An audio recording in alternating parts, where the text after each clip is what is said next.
Family takes care of each other, my parents said, demanding $1,500 a month to watch my son.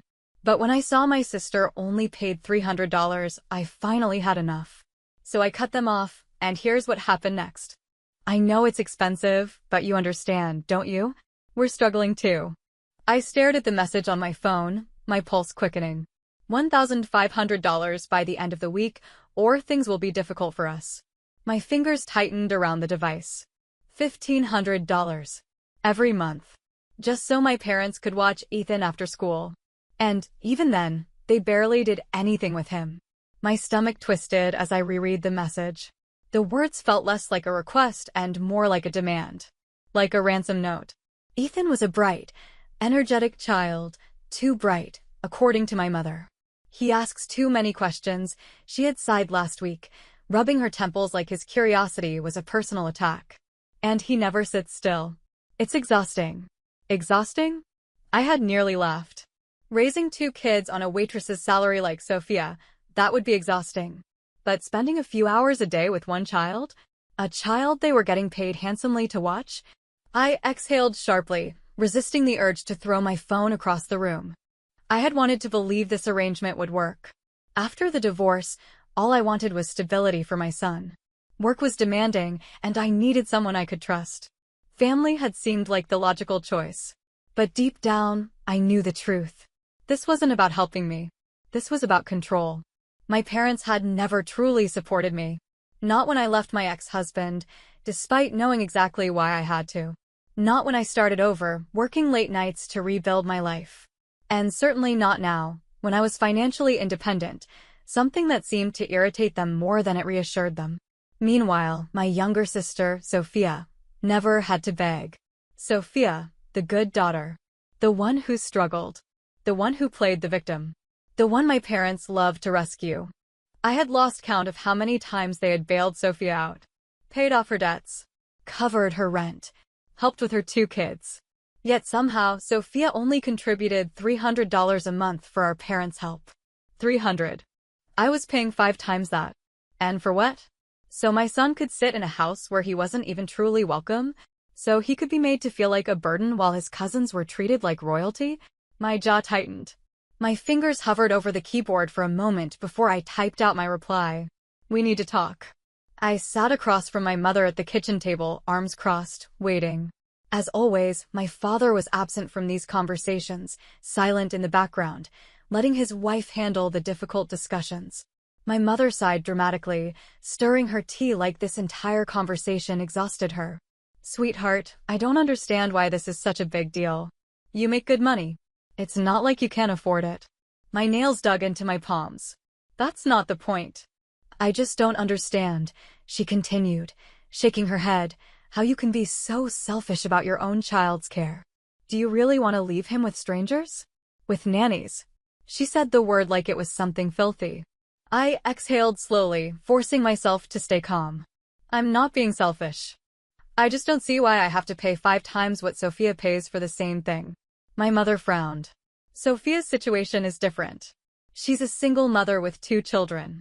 She also has a full-time job, I shot back. And a boyfriend who lives with her. And yet, somehow, she only pays $300 a month while I'm paying $1,500.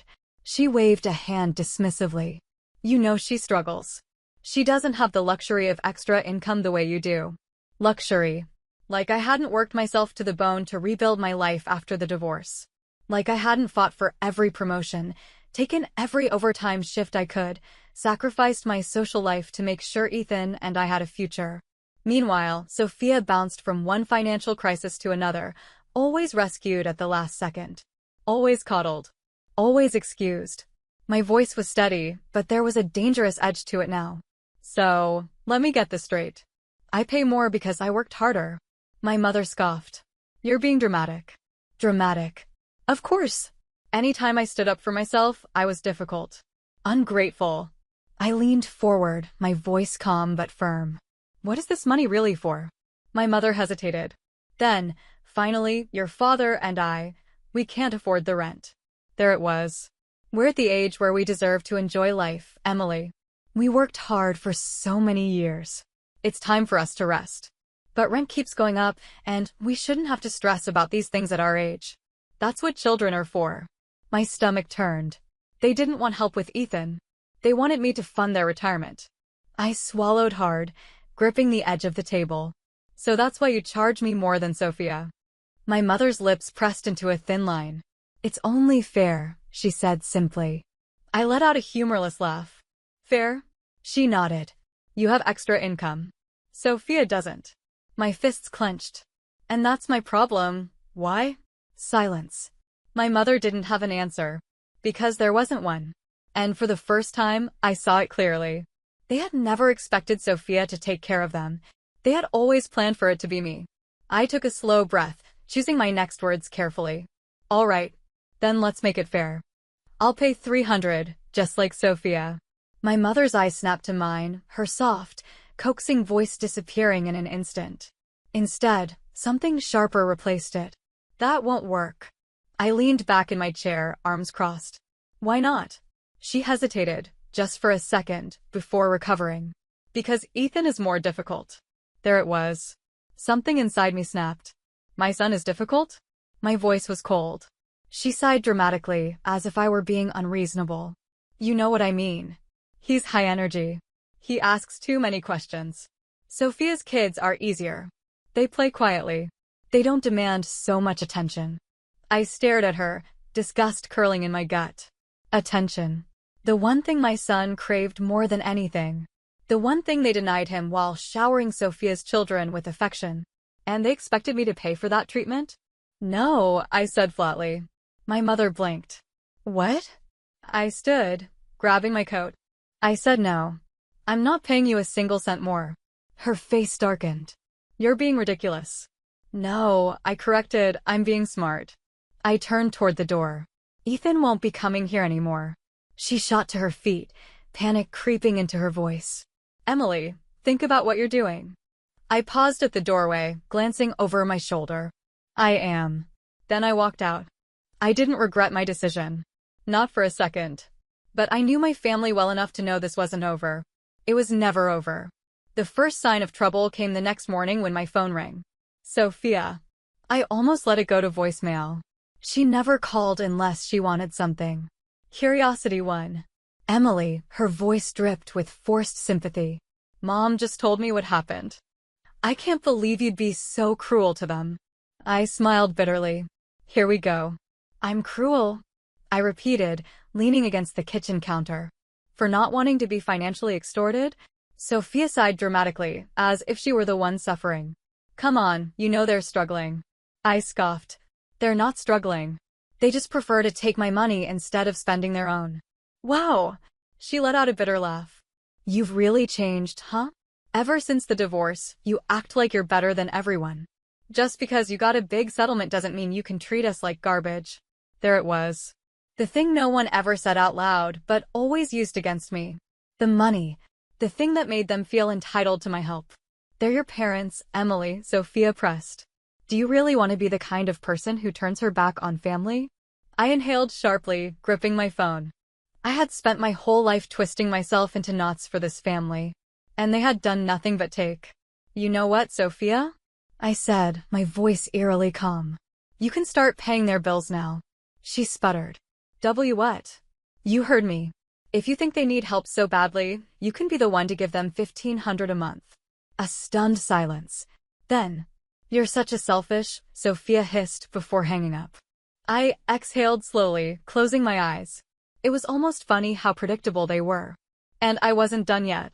That weekend, I received an invitation to my parents' anniversary dinner.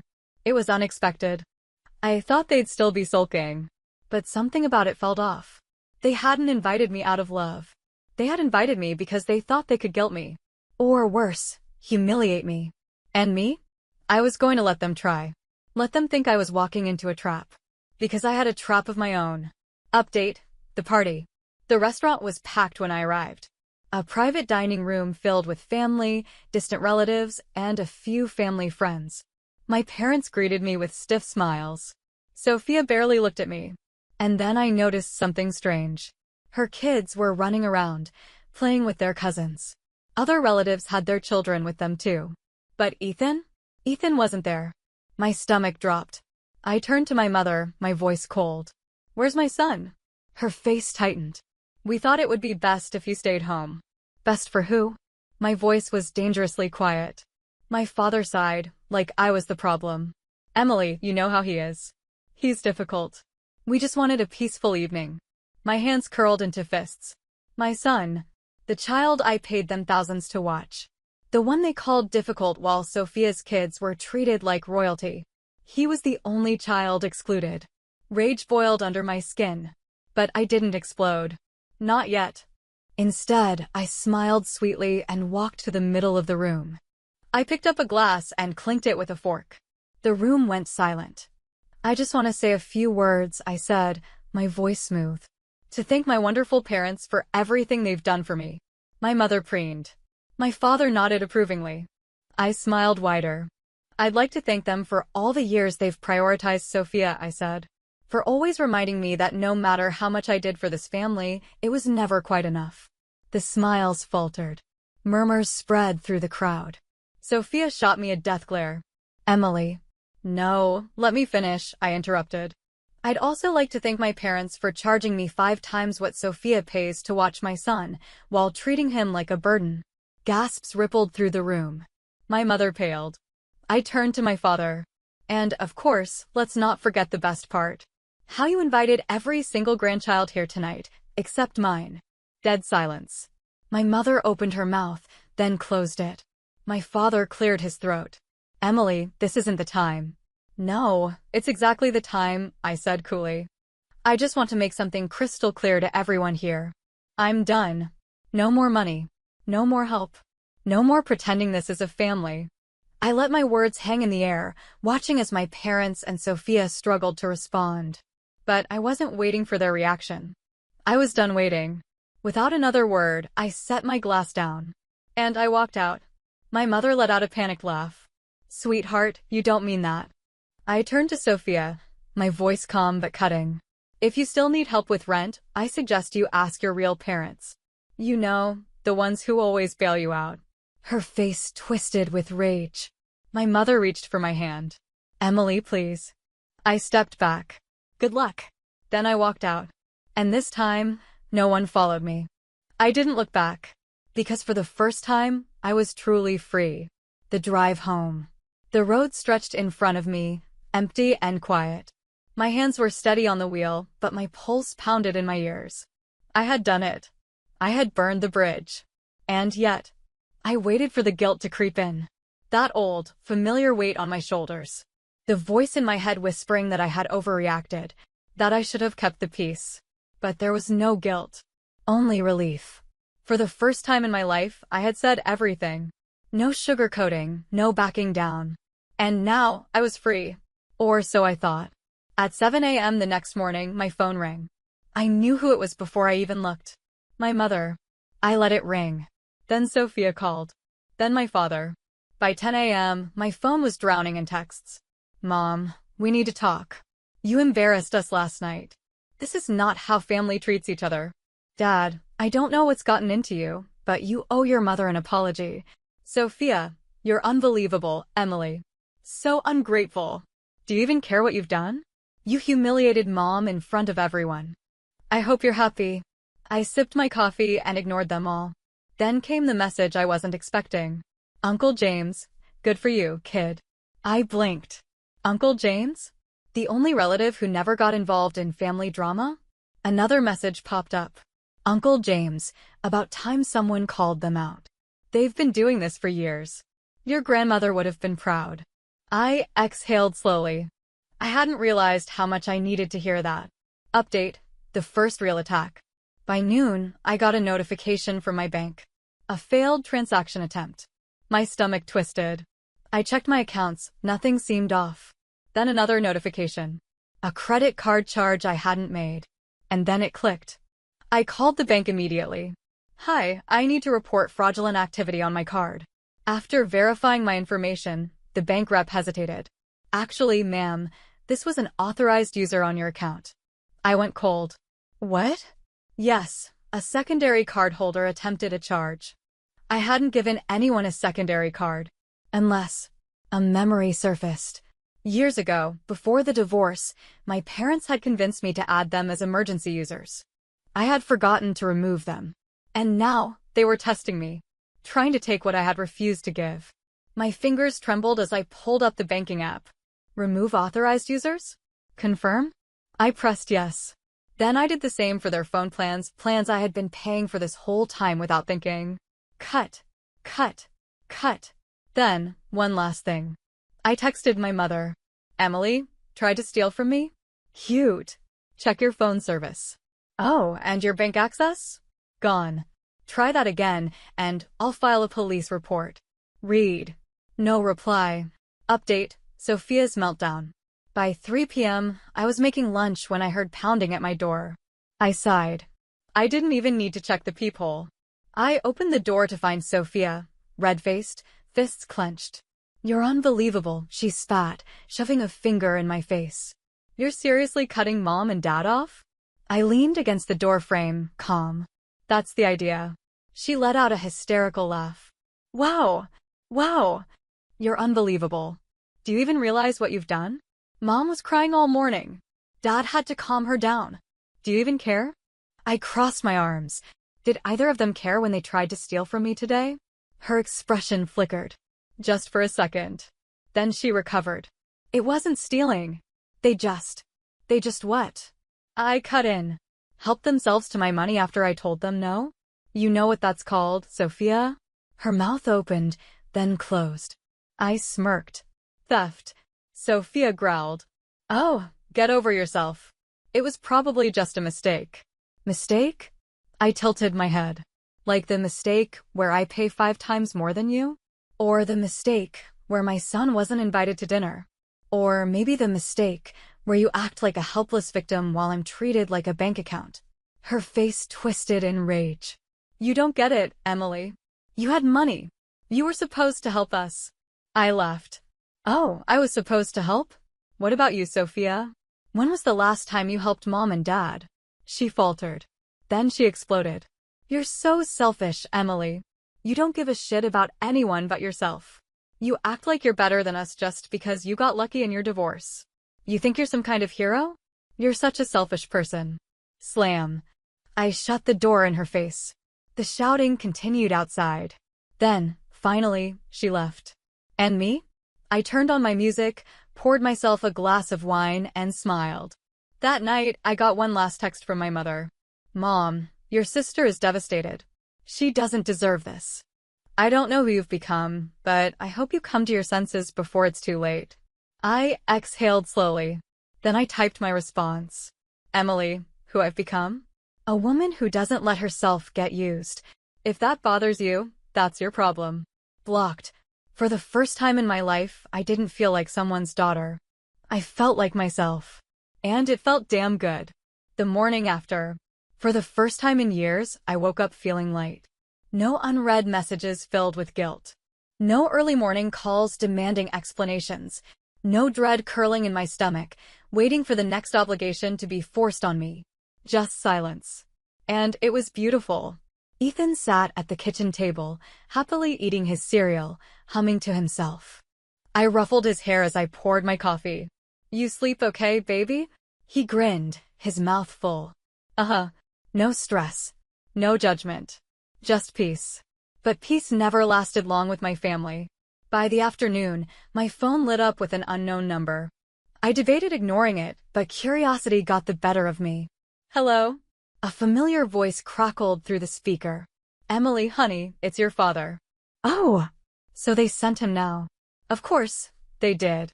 He was the reasonable one. The peacemaker.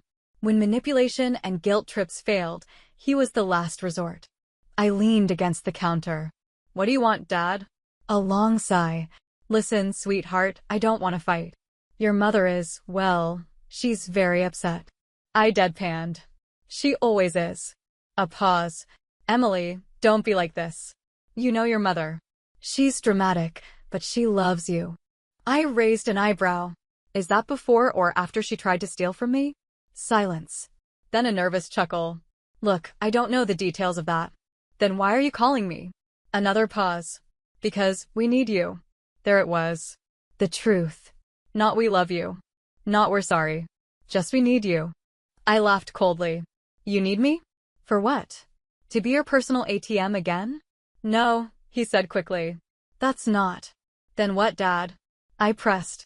Because from where I'm standing, the only time you or Mom ever call me is when you need something. A long silence. Then, softly, we miss you. My fingers tightened around the phone. I took a deep breath. No, Dad. You don't miss me. You miss what I did for you. Silence. For once, he had nothing to say. This was the dangerous part. The part where they almost sounded genuine. Where they dangled the thing I had always wanted in front of me, love, acceptance, just to pull it away the second I caved. I wasn't falling for it again. Miss me? I repeated, my voice sharp. You excluded my son from a family dinner. You lied about how much Sophia pays. You tried to take money from me behind my back. And now you miss me? Emily. My father sighed heavily. Please, just think about this. Family is important. Family. That word used to mean something to me. Now, it just felt like another chain. I am thinking, I said quietly. And I think I'm done. His breath hitched. You don't mean that. I do, I said. And I think you know I do. A beat of silence. Then, in a voice far colder than before. You're making a mistake, Emily. My stomach twisted for half a second. But I kept my voice steady. Maybe. But at least it's my mistake to make. Then I hung up. And this time, I didn't feel guilty at all. Sophia's desperation. 2 days later, Sophia showed up at my apartment. Not banging on the door. Not screaming. Just standing there. And she looked bad. Dark circles under her eyes. Hair a mess. An expression I had never seen on her before. Desperation. I crossed my arms. What do you want, Sophia? She inhaled shakily. She swallowed. I need your help. I leaned against the door frame. Of course you do. Her jaw clenched. Can you not be so impossible for 2 seconds? I tilted my head. You mean like how you weren't being awful when you called me selfish? When you let Mom lie about me? When you watched them treat my son like trash and said nothing? Sophia flinched. But she still had the audacity to say, that's not fair. My eyebrows shot up. Fair? I let out a sharp laugh. Oh, now we're talking about fair? Where was fair when I was paying $1,500 a month while you paid $300? Her face twisted. You had more money. And that makes it okay? Silence. For once, she had no excuse. I took a slow breath. What do you want, Sophia? She hesitated. Then, quietly. I need money. I smirked. Of course you do. Her eyes burned. I wouldn't ask if I wasn't desperate. I studied her. She was desperate. But that didn't make me forget everything else. I'm sorry, I said, my voice softer now. But that's not my problem anymore. Her face crumbled. I met her crumbling expression with calm indifference. For the first time in my life, she couldn't take from me. And she knew it. You can't be serious, Sophia whispered. You're really gonna leave me hanging? I exhaled slowly. I always catch you, Sophia. And you never catch me back. Her hands clenched into fists. You don't understand, Emily. I need this. No, I said calmly. You want this. There's a difference. A thick silence stretched between us. Sophia's breath hitched. Her lips trembled. Then she did something I never thought I'd see. She begged. Please, she whispered. I don't know what else to do. For a moment, I almost caved. Almost. But then I remembered every time I had sacrificed for her. Every time I had paid. Every time I had covered. Every time I had saved her. And how much she had given me in return. Nothing. I reached into my pocket. Sophia's eyes lit up. I pulled out a $1 bill and held it out. Her face collapsed. You're unbelievable, she hissed. I smiled sweetly. Good luck. Then I shut the door in her face. And this time I knew. I was never opening it again. I waited for the guilt. For the regret. For the old, familiar weight to creep back in. But there was nothing. No guilt. No regret. Just silence. For the first time, I was free. The collapse of the perfect family. I had expected my parents to go begging to Sophia next. I was right. 2 weeks passed before the first text came through. Mom, your sister is in trouble. We need to help her. You wouldn't let your own family suffer, would you? I snorted. Watch me. Sophia had burned through everything. Her boyfriend left. Bills piled up. Debt collectors circled like vultures. And now, the same parents who had always prioritized her, always coddled her, were realizing the brutal truth. Sophia was useless. She wasn't me. She wasn't the one who could fix things. She was just another problem. And for the first time, their golden daughter wasn't the solution. She was the burden. Then, a text from Sophia. Sophia, Mom and Dad are being ridiculous. They actually expect me to take care of them now. I can't do this alone. We should talk. I let out a bitter laugh. They should talk? Now that Sophia finally understood what it was like to be the responsible one? Now that she was drowning, just like I had been for years? I typed out my final message. Emily, sounds tough. Good luck. Blocked. The last desperate attempt. My parents held out for another month before my father finally called. This time, I answered. I was curious. Emily, his voice was tired, worn down. This has gone far enough. I sipped my coffee. Has it? He hesitated. Your mother isn't well. The stress of all this, it's affecting her health. I smirked. And there it was. The final card. They couldn't control me with guilt. They couldn't manipulate me with money. So now, they tried the oldest trick in the book. Your mother is sick. I leaned back. You mean the same mother who tried to steal from me? She didn't mean. She did, I cut in. And now that she finally has to deal with her own problems instead of dumping them on me, she's stressed? That's not my issue. His voice turned cold. You're heartless. I smiled. No, Dad. I'm finally treating you the way you've treated me my whole life. Silence. For the first time, he had nothing to say. I let that hang in the air for a second. Then I hung up. And this time, I knew. I would never pick up again. Update, a new life. My parents never called again. Sophia tried, but I never unblocked her. By the summer, they had faded into the background. Just ghosts of my past. And my life? It had never been better. I found a new babysitter for Ethan, one who actually enjoyed spending time with him. He was happier than ever, thriving without the constant disapproval of his grandparents. I took my first vacation in years. I stopped checking my phone every morning, bracing for the next financial demand. I breathed for the first time in years. One afternoon, while I was at the park with Ethan, a message popped up from an unknown number. Uncle James, proud of you, kid. You did what I never could. I smiled, because I finally understood. Some people never change. Some families aren't worth saving. And sometimes, the only way to win is to walk away and never look back. Last update. I've never posted on Reddit before. But right now, I feel like I have to. I don't know what I expected when I walked away from my family. But I didn't expect this. This strange, aching silence. No screaming. No guilt-tripping phone calls. No one demanding money. For the first time in my life, I have peace.